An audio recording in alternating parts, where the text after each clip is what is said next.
Selamat pagi teman-teman.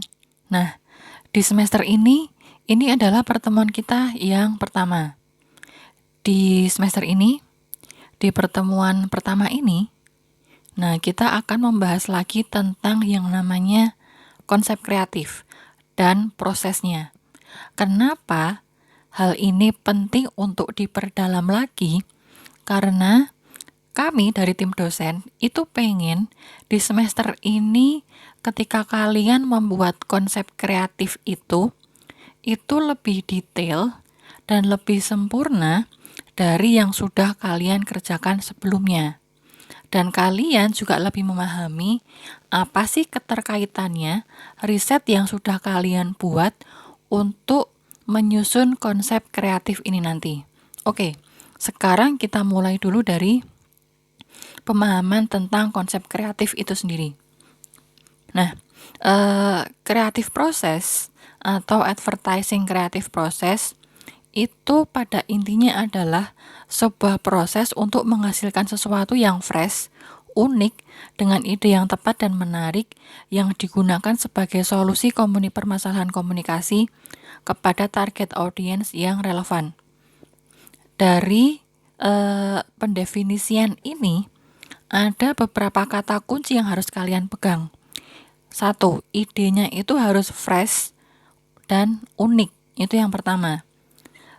Kemudian ide kreatif yang kalian susun ini harus tepat dengan permasalahan komunikasi yang dialami oleh brand atau klien kalian. Jadi harap diingat ini. Konsep kreatifnya harus fresh, unik, menarik. Kemudian tidak hanya menarik tapi harus sesuai dengan permasalahan komunikasi yang dialami oleh klien kalian. Jadi memang basicnya harus dari situasi yang dialami oleh klien kalian. Oke, dari sini kita lihat kreatif proses itu awalnya dari apa saja. Oke, kreatif proses ini proses yang paling simple, ada 4 tahapan. Yang pertama adalah preparation. Proses ini kalian tuh melakukan riset. Kemudian proses selanjutnya adalah incubation. Jadi setelah riset kalian menemukan problem komunikasi yang harus diselesaikan. Nah, proses ketiga itu adalah illumination. Jadi setelah menemukan permasalahan komunikasi yang dihadapi oleh klien, kalian mulai mengembangkan konsep kreatifnya. Nah, tahap terakhir, setelah konsep kreatifnya kalian dapat, kalian lakukan pengujian. Sejauh mana konsep yang sudah kalian susun itu menarik, kemudian dapat benar-benar memberikan solusi atas permasalahan komunikasi yang dihadapi oleh klien kalian. Nah, sekarang kita bahas satu persatu mulai dari preparation. Nah, preparation. Tahap preparation ini kalian mengawali dengan melakukan riset terkait brand atau klien yang kalian handle. Nah, secara rinci sudah dijelaskan oleh Bu Monik di minggu kemarin.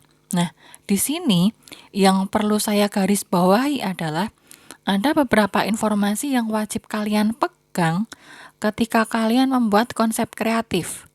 Yang pertama, kalian harus tahu segmentasi, targeting, dan positioning brand.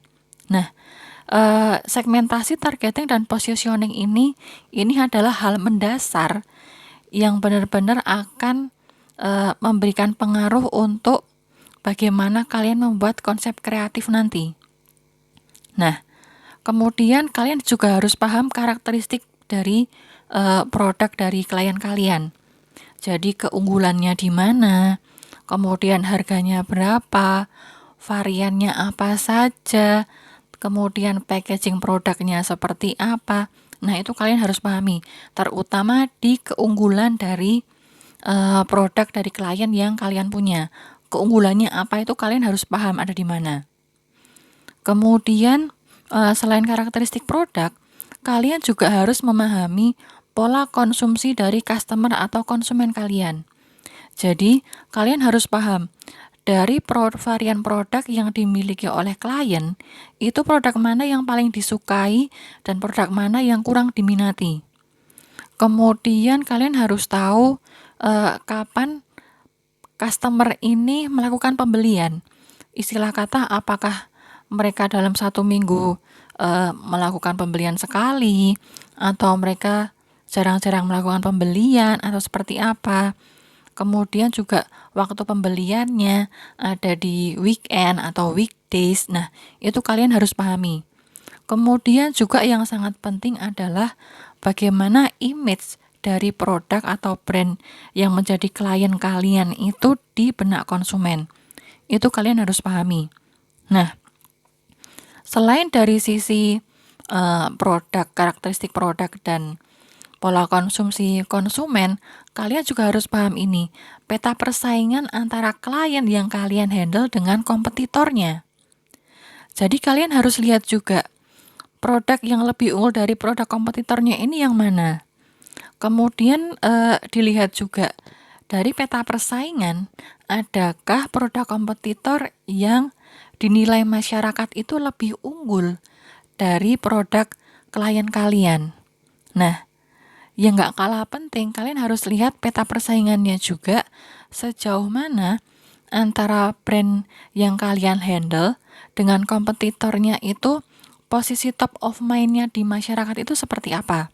Jadi singkat kata, antara brand yang kalian handle dengan kompetitor itu lebih dikenal yang mana di masyarakat. Itu kalian juga harus memahami. Nah, hal terakhir yang tidak kalah penting, kalian juga harus paham gaya hidup dari konsumen kalian. Bagaimana gaya hidupnya mereka sehari-hari. Misalkan rutinitasnya, kemudian bagaimana mereka melewatkan weekend misalkan. Itu kalian harus pahami, karena ini menjadi salah satu referensi kalian untuk membuat konsep kreatifnya nanti. Nah, dari proses pertama, dari riset yang kalian lakukan, kalian kan akan mendapat beragam informasi tentang klien atau brand yang kalian handle. Dari informasi riset ini, kemudian kalian akan masuk ke proses yang kedua, yaitu menemukan permasalahan komunikasi yang harus diselesaikan. Jadi, dari yang pertama, kita riset, itu kita mendapatkan beragam data tentang klien, tentang situasi yang dihadapi klien atau brand yang kalian handle. Nah, dari data ini kita lakukan analisis situasi, sehingga kemudian kita menemukan permasalahan yang dihadapi oleh brand. Kemudian kita bisa mencari solusi untuk brand ini sehingga dapat meningkatkan performa dari brand ini di masyarakat. Jadi, dalam tahapan kedua ini, rangkaian proses yang harus kalian lakukan adalah, pertama, dari riset yang sudah kalian lakukan, kalian sudah memegang beragam data.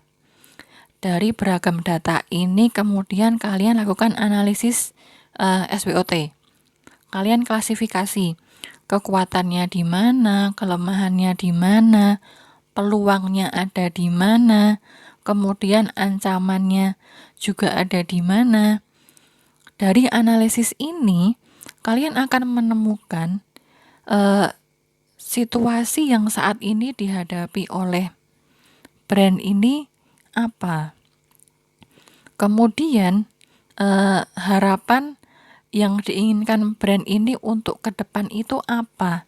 Nah, dari penjelasan tentang situasi dan harapan tentang brand ini ke depan, kalian bisa lihat gap dari kedua ini yang akan kalian carikan solusinya. Oke, dari sini kalian sudah menemukan problem apa yang harus kalian selesaikan. Baik itu misalkan brand awareness, atau brand recall, atau juga misalkan peningkatan penjualan. Nah, dari proses kedua kalian akan menemukan permasalahannya. Nah, setelah menemukan permasalahannya, kemudian kita masuk ke proses yang ketiga. kita mulai mengembangkan konsep kreatif.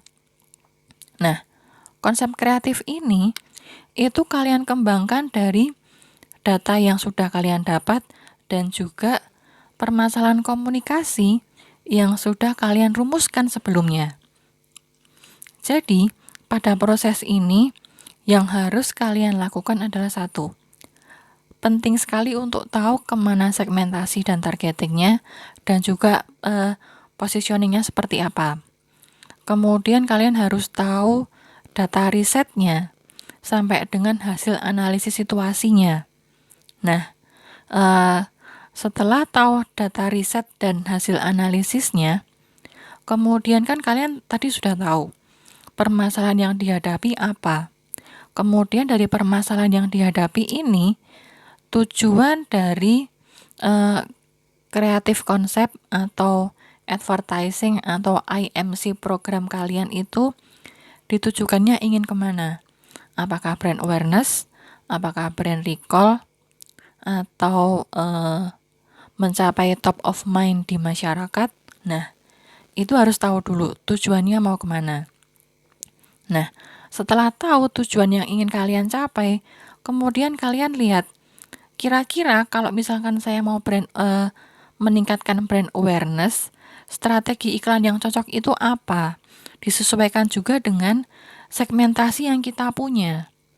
Apakah dengan menggunakan pendekatan humor ads, tapi humornya yang sesuai dengan kalau misalkan produk kita itu segmentasinya untuk anak muda, ya humornya yang harus sesuai dengan tren humor yang sedang ada di kalangan anak muda.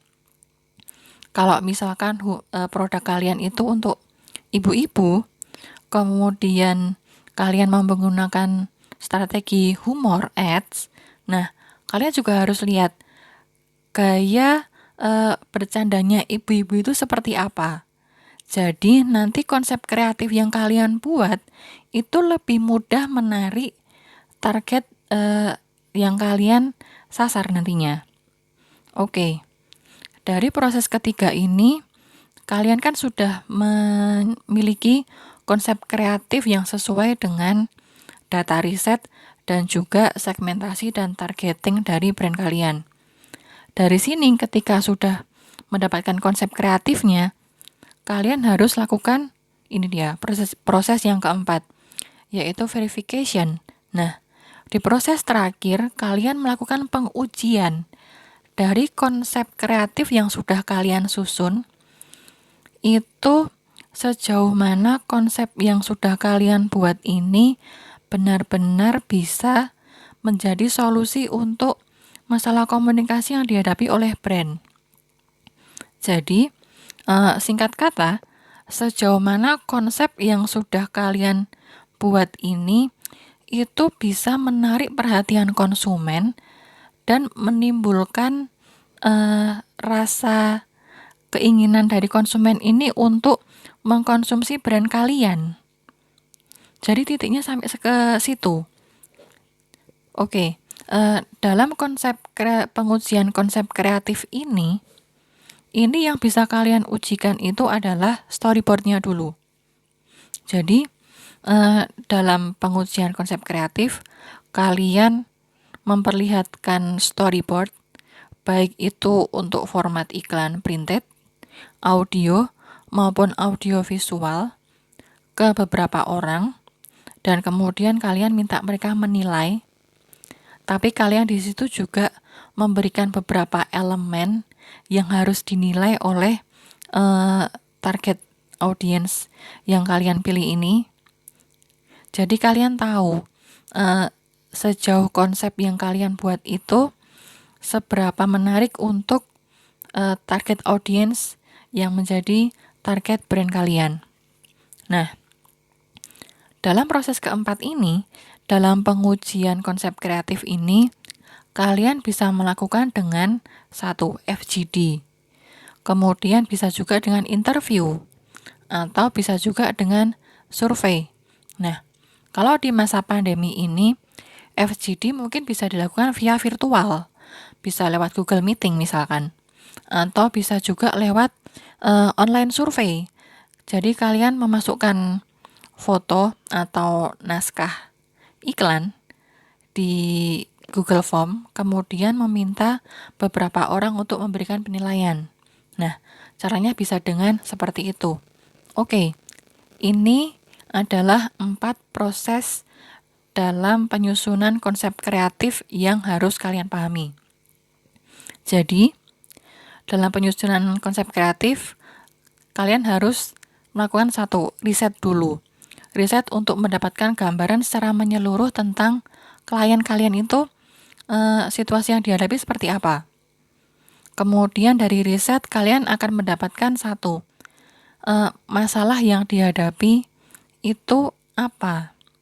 Setelah mendapatkan masalah yang dihadapi, baru kemudian kalian menyusun kira-kira konsep kreatif yang menarik yang dapat menjadi solusi untuk permasalahan ini itu seperti apa. Nah, setelah mendapatkan konsep kreatif, kalian diakhiri dengan ini, diuji dulu sejauh mana konsep ini menarik di mata konsumen. Ketika kalian sudah mendapatkan konsep mana yang kira-kira menarik untuk konsumen, barulah kalian melakukan eksekusi untuk pembuatan kreatifnya atau iklannya. Oke, sampai di sini materi tentang penyusunan konsep kreatif. Nah, selanjutnya saya mau mengingatkan satu hal untuk penyusunan konsep kreatif ini, yaitu pentingnya memegang yang namanya segmentasi, targeting, dan positioning pada saat kalian menyusun konsep kreatif. Kenapa ini penting? Karena pada semester lalu, ketika saya review dari hasil tugas konsep kreatif kalian, ada 1-2 yang konsep kreatifnya itu antara segmentasi dengan konsep yang dibuat itu kurang sesuai. Nah, maka dari itu di sini saya ingin menggarisbawahi pentingnya kalian memahami segmentasi, targeting, dan positioning dari brand yang kalian handle itu kemana. Oke, segmentasi, targeting, dan positioning. Definisinya seperti apa? Sudah pernah dijelaskan di semester lalu. Tapi di sini saya ingin menggarisbawahi pentingnya kalian memegang yang namanya segmentasi, targeting, dan positioning brand ini untuk menentukan satu, strategi kreatif yang sesuai. Jadi, kalau kalian tahu, misalkan segmentasi dan targetingnya, misalkan untuk anak muda, anak SMA sampai kuliah, kemudian yang suka jalan-jalan ke mall, kalian kan bisa menentukan kira-kira kalau dengan segmentasi dan targeting seperti ini, strategi kreatif seperti apa yang cocok, yang kira-kira bisa menarik mereka dan membuat mereka mau mencoba produk yang saya tawarkan. Nah, selain untuk menentukan strategi kreatif, yang namanya segmentasi dan targeting serta positioning ini juga sangat penting untuk menyusun copywriting. Jadi, ketika misalkan segmentasi dan targetingnya untuk anak muda, itu bahasa yang kalian susun dalam copywriting juga harus menyesuaikan dengan trending yang ada di anak muda zaman sekarang seperti apa. Kemudian ketika segmentasi dan targetingnya untuk kalangan eksekutif muda, nah itu kan pasti akan berbeda. Pasti harus disesuaikan dengan bagaimana gaya bahasa yang sesuai untuk eksekutif muda. Nah, segmentasi, targeting, dan positioning ini juga mempengaruhi bagaimana kalian memilih format iklan yang sesuai. Jadi misalkan segmentasinya anak muda, itu format iklannya yang sesuai apa? Apakah printed, apakah audio saja, atau audio visual? Nah, itu pasti akan berbeda dengan ketika kalian punya segmentasi yang mengarah ke ibu-ibu. Nah, ini yang harus kalian pahami. Karena berbeda segmentasi dan target, pasti format iklan yang sesuai untuk mereka itu juga akan berbeda. Tidak bisa disamaratakan. Nah, selain format iklan, pentingnya memahami segmentasi targeting dan positioning dari brand yang kalian handle, itu juga untuk pemilihan media. Pemilihan media ini misalkan kalian memilih format printed ad atau iklan cetak. Nah, kalian kan harus melihat, misalkan kalau target saya adalah ibu-ibu, kemudian yang disasar adalah ibu-ibu bekerja. Nah, kira-kira media cetak yang saya pilih itu apa yang kira-kira sesuai? Kira-kira kalau targetnya ibu-ibu muda yang bekerja kantoran, kira-kira kalau saya pasang iklan di majalah Bobo, cocok nggak? Atau misalkan kita pasang iklan di koran Tempo, cocok nggak? Nah, itu juga didasarkan dari segmentasi, targeting, dan positioning dari brand kalian. Maka dari itu, pada semester ini, saya harus meng-highlight sekali lagi pentingnya memahami kemana segmentasi, targeting, dan positioning dari brand yang kalian handle. Nah, selanjutnya kita akan lihat contoh bagaimana ketika sama brand untuk produk yang sejenis tapi berbeda segmentasi dan target, itu akan membuat atau membentuk konsep kreatif yang berbeda pula. Oke. Nah, pertama kita lihat di kopi Janji Jiwa. Nah, kali ini saya pakai contoh dua-duanya adalah brand kopi. Yang satu Janji Jiwa, yang satu adalah Excelso Coffee. Nah, dua-duanya sama-sama brand dengan produk kopi, tapi punya segmentasi, targeting, dan positioning yang jauh berbeda. Nah, di sini kalian bisa lihat ketika segmentasi, targeting, positioning yang berbeda, maka konsep kreatifnya juga berbeda. Satu, kalian bisa lihat dari cara brand Janji Jiwa ini membuat fotonya dulu, foto kontennya dulu. Karena dia menyasarnya ke anak muda, maka talent yang dipilih juga yang berusia muda atau anak-anak kuliahan seusia dengan kalian. Kemudian karena yang disasar adalah anak muda, berarti kan dari stylenya atau gayanya dalam foto itu kan juga harus menyesuaikan gaya anak muda, baik itu fashion stylenya atau mungkin kalau di sini bisa dilihat pengaturan gestur dari talentnya, itu kan juga harus disesuaikan. Nah, selain itu kalian lihat juga dari copywritingnya, karena yang disasar adalah anak muda, otomatis penulisan copywritingnya menyesuaikan dengan bahasa yang digunakan oleh anak muda sehari-hari. Oke, konten ini bisa kalian cermati dulu. Next, kita lihat bedanya dengan kopi Excelso. Oke, ini adalah Excelso Coffee. Sama-sama brand kopi yang dijual sama-sama kopi, tetapi targetnya yang disasar itu berbeda. Yang ini lebih ke pekerja kantoran dan eksekutif muda. Karena yang ditargetkan berbeda, maka penggambaran ilustrasinya pun juga berbeda. Kalian bisa lihat dari fotonya dulu. Nah, karena yang disasar, yang ditargetkan adalah eksekutif muda dan pekerja kantoran, maka dari pemilihan fashion style-nya, si talent ini pun disesuaikan dengan fashion style pekerja kantoran itu seperti apa. Kemudian karena menyasar pekerja kantoran yang mungkin senang nongkrong di kafe untuk meeting, nah jadi penggambaran ilustrasinya juga harus menyesuaikan dengan kebiasaan yang menjadi target kalian. Nah, dari sini kita lihat ke copywritingnya. Karena yang disasar adalah eksekutif muda dan pekerja kantoran, otomatis copywritingnya itu lebih formal daripada yang Janji Jiwa tadi. Nah, kalian bisa lihat dulu, bisa dicermati dulu, bisa dicermati juga bedanya dengan yang janji jiwa tadi.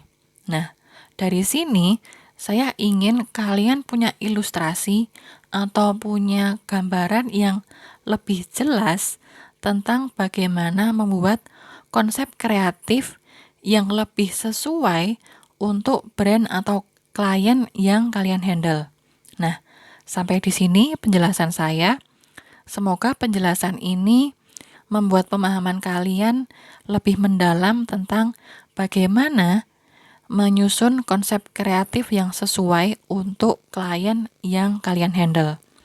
Selamat pagi, terima kasih.